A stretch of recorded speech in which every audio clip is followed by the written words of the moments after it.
SCP-337. Boule de cheveux. Classe Euclide. Procédure de confinement spéciale. SCP-337 doit être conservé dans une chambre de confinement en ciment poli renforcé d'acier de 0,5 m d'épaisseur en toutes circonstances. Les murs de la chambre doivent être inspectés toutes les semaines à la recherche de fissures et réparés si nécessaire. L'accès se fait uniquement via 2 portes blindées en acier séparées par un seuil disposant d'une tolérance n'excédant pas 100 m.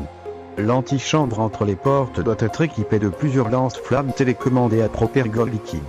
Les 2 chambres doivent être surveillées par des caméras de sécurité sans fil. Tout endommagement ou déplacement des caméras doit être signalé immédiatement. Un système de douche autonome à recyclage d'eau doit être positionné à la toute fin de la chambre de confinement interne.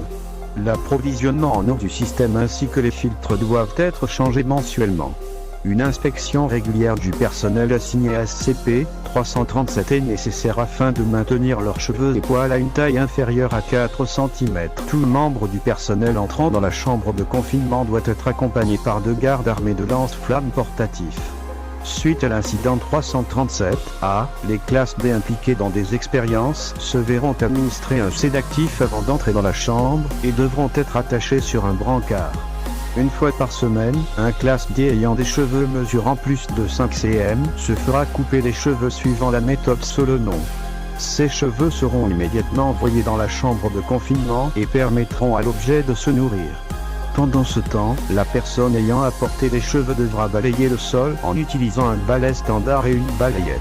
Suite à l'incident 337-C, l'usage d'aspirateur n'est pas autorisé à moins de 15 mètres du confinement de SCP-337, excepté autorisation spéciale. Description. SCP-337 est un large conglomérat de cheveux humains pesant approximativement 60 kg, à la dernière mesure. La forme ainsi que les dimensions de l'objet sont très variables. SCP-337 est un objet complètement animé, capable de se déplacer sur une large distance, et peut exercer des forces de plus de 18 kN. Il semble aussi posséder un certain niveau de conscience, bien que les tentatives de communication ont, jusqu'à présent, rencontré un succès limité, voire incident 337-B. L'objet est capable de manipuler toute chevelure directement connectée à sa masse centrale, avec une précision allant jusqu'aux cheveux individuels. La méthode par laquelle SCP-337 agit sur ces composantes est à l'étude. L'analyse de filaments attachés à l'objet a montré qu'ils sont identiques à des cheveux humains normalement constitués. Les brins tombant périodiquement de l'objet sont similairement normaux, excepté le fait qu'ils sont dépourvus de pigmentation. Les filaments sont dotés d'une résistance normale, et peuvent être très simplement endommagés par le feu, les armes blanches, ou n'importe quel dégraisseur chimique vendu en magasin.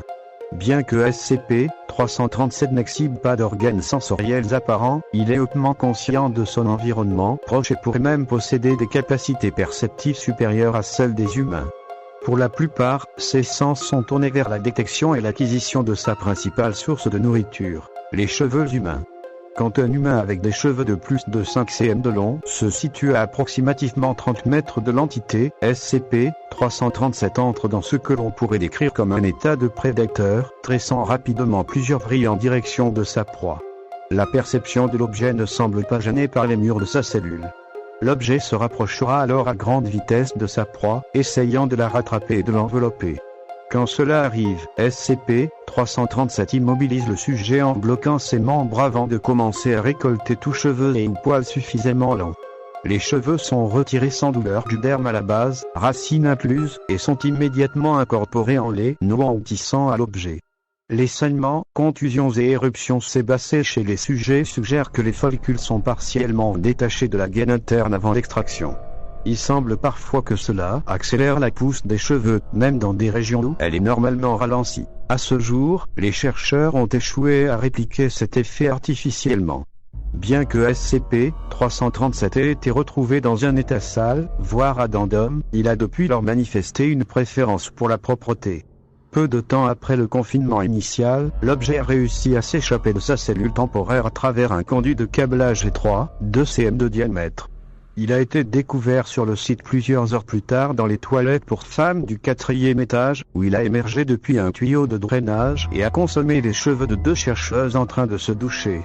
Une équipe de sécurité est arrivée peu de temps après et découvrit SCP-337 sous une douche en fonctionnement en train de se laver avec un shampoing laissé par les deux femmes. Une fois que le confinement fut rétabli, SCP-337 fut enfermé avec les produits en sa possession et une réserve de soins pour cheveux. Le taux de perte de cheveux a, depuis, chuté. Note. SCP-337 peut sembler préférer les proies vivantes, mais il consommera quand même des cheveux ayant déjà été retirés d'un être humain, tant que le follicule est intact, et que la racine est détachée depuis quelques minutes seulement. Nous avons établi un moyen de réaliser cette extraction de manière effective, sinon sans douleur, comme l'objet le fait. Pour limiter les risques de contamination, le personnel de classe D devra seulement être exposé à SCP-337 dans le cadre de tests approuvés. Les requêtes du personnel pour être délibérément exposé à SCP-337 pour le nourrir SCP-337 sont préventivement rejetées. DR Addendum. SCP-337 a démontré une capacité à grandir bien au-delà de sa masse actuelle par accumulation de cheveux additionnels. Il a été découvert en 19 dans le système de plomberie d'une maison de retraite en Pennsylvanie, après que l'agent a remarqué une histoire nommée des serpents d'égout scalp des citoyens seniors dans un journal local. Une équipe a été envoyée pour enquêter sous couverture d'une entreprise de fumigation. Après avoir évacué les résidents dans un autre établissement, les agents ont coupé toute l'eau courante et les égouts du bâtiment, observant les éviers et douches à la recherche d'un signe de l'objet. Quand une portion de SCP-337 a finalement émergé, elle a tenté de s'agripper au crâne de l'agent, seulement pour être interceptée par la baïonnette de son arme. L'abri s'est immédiatement rétracté dans l'évier, après quoi l'objet ne s'est pas montré pendant plus de 45 minutes. Le déploiement coordonné de décapants chimiques a forcé l'objet à sortir grâce aux tuyaux dans le sous-sol du bâtiment, où plusieurs agents étaient préparés à l'appréhender avec des lance-flammes portatifs. Cependant, les agents n'étaient pas préparés à la taille réelle de l'objet, qui a rapidement rempli l'étage le plus bas du bâtiment. Dans la confusion, une large partie de SCP-337 a été consumée. L'incendie qui en résulta s'est rapidement propagé à travers le bâtiment. La plupart des personnes présentes dans les étages supérieurs ont été capables de fuir avant que la structure ne s'effondre, mais les agents n'ont pas pu s'échapper à temps. SCP-337 a fait en sorte d'extirper sa masse restante grâce au système de ventilation, se débarrassant de ses composants enflammés. Quand, finalement, il a été rassemblé dans le parking de l'établissement, il a été estimé à une taille supérieure à M. Les membres survivants de l'équipe d'intervention ont convergé vers l'objet et l'ont encerclé avec succès à l'aide de propergoles enflammées avant que des soutiens arrivent. Lorsqu'SCP-337 fut confiné, il avait perdu plus de 90% de sa masse originelle. Le feu et la destruction subséquente de la maison de retraite ont eu officiellement pour cause un câblage défectueux et les dommages furent réglés à l'amiable. Les résidents déplacés furent transférés dans une maison de retraite appartenant à la fondation, où des amnésiques furent administrées comme cela est requis et données supprimées sans incident. Incident 337, à personnel impliqué. Dr Solomon, D. 28803 date. Description. 10h26. Le Dr Solomon et deux gardes entrent dans l'antichambre de la zone de confinement de SCP-337, escortant D. 28803 pour des tests prévus. Les mains de D. 28803 et ses chevilles sont menottées. Il est peu coopératif, suppliant qu'on ne le mette pas dans cette chambre. Des rumeurs d'un monstre coupeur de cheveux ont couru parmi le personnel de classe D du site. 10h27. Le Dr Solomon assure D. 28803 qu'il sera sauf. Elle lui rappelle fermement que sa coopération est bénéfique pour elle et lui. 10h29. Tout le personnel entre dans la chambre intérieure. SCP-337 a déjà étendu plusieurs vrilles en direction de D. 28803. D. 28803 crie de multiples injures, tente de se diriger vers la sortie, et est retenu. 10h30. SCP-337 s'approche de D. 28803. D. 28803 sort alors une petite paire de ciseaux qu'il avait cachés dans sa ceinture. D. 28803, toujours menotté, se libère des gardes et se précipite vers SCP-337, en criant. 10h30. D. 28803 plante ses ciseaux dans SCP-337, réussissant à couper l'une de ses vrilles. SCP-337 recule, comme de douleur. 10h30. SCP-337 enveloppe D. 28803. Le DR Solomon crie quelque chose d'inintelligible aux gardes. Un pleur étouffé se fait entendre, suivi d'un coup sourd. 10h31. Les gardes allument les lampes de leurs lance-flammes. SCP-337 bat en retraite, se détachant de son hôte. D-28803 s'effondre sur le sol. Le corps est imberbe. Les ciseaux sont enfoncés jusqu'à la poignée au milieu du front de D-28803. Des cheveux denses sont découverts plus tard dans les narines, la trachée, les poumons, le 10h32. Le personnel quitte la chambre de confinement avec le corps. Incident 337, B personnel impliqué. DR date. Description, 16h57. Le DR et deux gardes entrent dans l'antichambre de la zone de confinement de SCP-337. Aucun classe D n'est présent. Le SCP refuse de se nourrir depuis 2 semaines consécutives. L'ancien responsable de SCP-337, le DR Solomon, a été tué un mois plus tôt dans un incident sans lien. 16h58. Tout le personnel entre dans la chambre intérieure. SCP-337 est étendu dans une pile informe au centre de la pièce, faisant et défaisant 3 vrilles. Le DR approche l'objet. 17h. Le DR tend une large bouteille de shampoing à base de plantes de marque supprimée à SCP-337. SCP-337 arrête de tresser et rétracte ses vrilles en lui.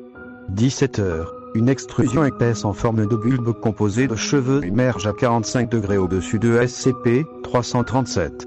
Les cheveux se contorsionnent et s'entrelacent sur le bulbe jusqu'à ce que des détails commencent à apparaître. 17h01. Le DR lâche la bouteille. SCP-337 a produit un portrait brut, mais reconnaissable de la regrettée DR Solomon. 17h02. Le DR trébuche en s'éloignant l'objet. Les 2 gardes se précipitent pour l'aider. SCP-337 se tourne pour suivre, afin que sa formation de tête continue à lui faire face. 17h02. Le chercheur apparaît sévèrement désemparé. Elle est partie, ok. Elle est partie. 17h02. Les gardes tentent d'emmener le DR vers la sortie. Attrape la poignée du lance-flamme d'un garde et le dirige vers SCP-337. 17h02. Le plus proche garde frappe le DR dans la mâchoire. Il s'effondre. Les gardes retiennent le chercheur et le tirent vers la sortie. SCP-337 reste immobile, continuant de diriger sa formation de tête vers 17h03. Tout le personnel quitte la chambre de confinement. La tête se rétracte dans SCP-337, se dissolvant dans ses cheveux informes. Après un moment, il récupère la bouteille de shampoing sur le sol et commence à se savonner. Note. L'incident est troublant pour de nombreuses raisons. Il n'y a aucune indication que le DR ait été de quelque façon psychologiquement influencé par SCP-337, comme certains l'ont proposé. Le docteur en question a récemment perdu une collègue proche, et une analyse psychiatrique après l'incident a révélé qu'il avait été beaucoup plus touché qu'il ne le laissait entendre. Néanmoins, sa réaction au comportement de l'objet semble illogiquement extrême. Cela a également laissé passer notre première, et jusqu'à présent, seule opportunité de communiquer avec l'objet. Nous pouvons nous considérer chanceux de voir que SCP-337 a retrouvé son ancien comportement peu après l'incident. Pour l'instant, le personnel assigné à SCP-337 devra subir une évaluation psychologique périodique jusqu'à ce que nous en sachions plus. Je recommande également une rotation régulière des responsables de l'objet, afin que personne ne devienne trop attaché. DR.